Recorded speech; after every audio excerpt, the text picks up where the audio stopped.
थानो हाला आंनि गोसो थोनाय सेंग्राखौ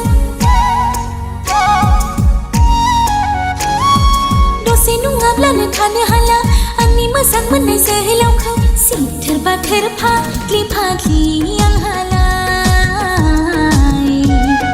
सिथोर बाथोर फाग्लि फाग्लि आंहालाय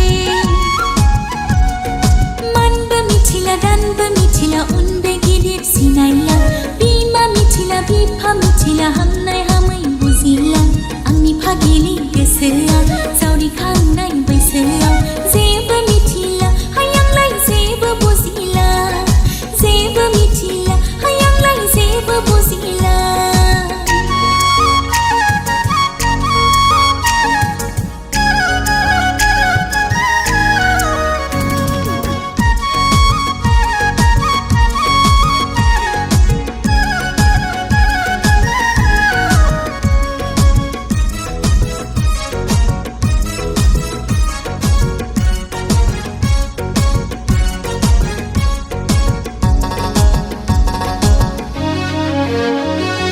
मोजां मोनलायनायनि लैथोआ बेसेबांबा फैलाव गुवार गोथौ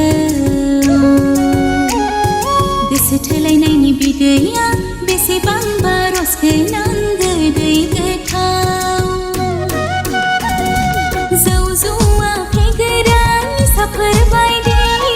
डाक्टार गैयै अजा गैयै बेमारफोर बायदि आंनि मोजां मोननाया नोंखौ गोसो थोनाया नागार हाया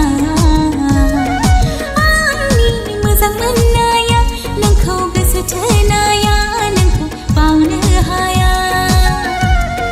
नोंजों आंजों नोंजों दिनै जाबाय दसे नङाब्लानो थानो हाला आंनि गोसो थोनाय सेंग्राखौ दसे नङाब्लानो थानो हाला आंनि मोजां मोननाय जोहोलावखौ सिथोर बाथोर फाग्लि फाग्लि आंहालाय सिथोर बाथोर फाग्लि फाग्लि आंहालाय मानबो मिथिला दानबो मिथिला उन्दै गिदिर सिनायला बिमा मिथिला बिफा मिथिला हामनाय हामै बुजिला आंनि फागिलि गोसोआ जावरिखांनाय बैसोआव जेबो मिथिला हायांलाय जेबो बुजिला जेबो मिथिला हायांलाय जेबो बुजिला Thank you so much.